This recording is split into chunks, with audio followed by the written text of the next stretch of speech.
Hi everyone, welcome back to this channel. In this video, I will show you a simple but powerful way to make your Windows 11 PC start up faster.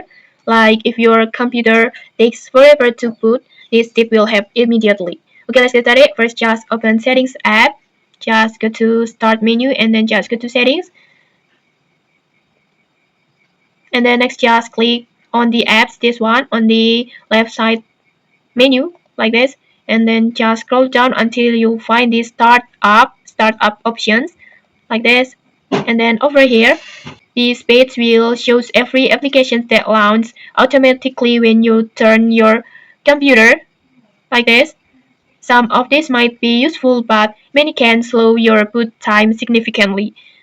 And if you see apps that you don't need to add at startup, just simply toggle the switch next to them off like this until it doesn't show the blue buttons.